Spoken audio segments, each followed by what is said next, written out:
So that's us recording. So Eric, it's March 2023. You've just a couple of weeks out your Funeral Celebrant training, and you've kindly said you'll give a wee bit of feedback for the training. But first of all, I'm going to put you in the spot. Show everybody how organized. This is how organized we make sure you're in the training. Show everybody how organized you are. Show us your folders. Okay, there's my folders all lined up, ready to go. Fabulous. Show us your books. I've got a leather folder for going to family visits. I've got a ceremonial one, like the ones we used at the training course.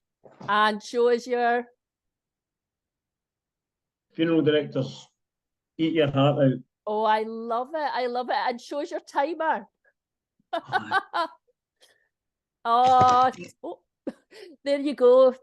Not that I need it because my funeral ceremony was 20 minutes on the dot, but just in case. It was. I knew you'd get that in there somewhere. I love how organised you are. Thanks for sharing that with us. Right, tell us, give us a wee bit of feedback about the training. Maybe, you know, how you felt about it before you come on, how you found the training itself, and how prepared you feel now that it's done. Well, when I decided to do this, you know, I'd researched a few training providers as was recommended, and what struck me about yourself and Celebrant Training Scotland was you'd said that all the things that are on the course, and I looked at the content of the course, not that I've got it handy or anything. But, what you said was all the things on there were things, a lot of things that you never knew when you started out. So it's all from real experience, from dealing with families, funeral directors, crematorium. So I thought we're going to learn the stuff that you actually need to know. So I was leading up to it, I was doing all sorts of research and looking at things, but I thought I don't want to waste energy because everything I get dealt in the course might be different. And a lot of it, the majority of it was because you gave us the tools, the information we need to know. I was impressed with what I thought, how a funeral should be structured. But the way you put it across and the way we can tweak it and add our own wee bits in, it made so much sense. And those kind of things are something I couldn't have done without the training.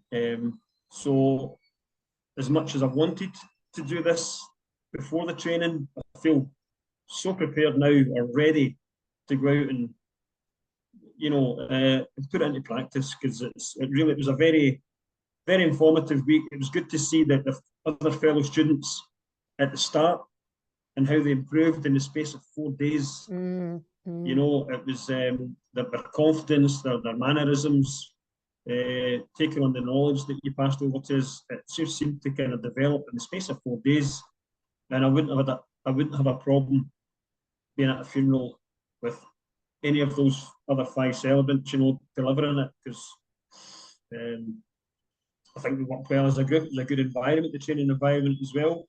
You kept it well structured and timing wise, but there was still plenty of time for personal interactions from everybody. Just a good environment all round. Great, what an endorsement. And here's the question everybody wants to know.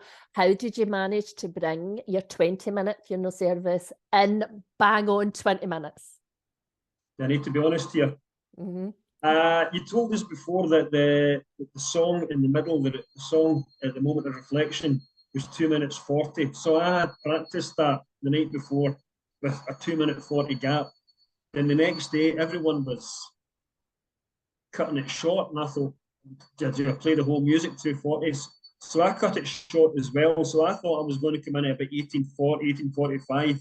So the fact that it came in 20 was a bit of a fluke. I think I must have. I think talking to myself in my hotel room the night before was different from talking to people. I must have slowed it down a wee bit and gained that minute and 15 back or something. I must have just slowed it down, put the pauses in. You speak a lot in the course about putting pauses in, because you could go up there and you could speak 1,000 words in a minute, but getting those pauses, make sure you're interacting with people that are actually there. And it must have slowed me down a wee bit. And that's how it came in at I managed to get it 20 minutes. So it was a bit of a fluke, but for the other 5 people on the course, it's because I was just amazing at it. Well, you did a grand job, and it's really been a pleasure to work with you over the, the last few months we've been working together. And like everybody else in the course, I wish you all the success in the world. Right, I'm going to press stop the record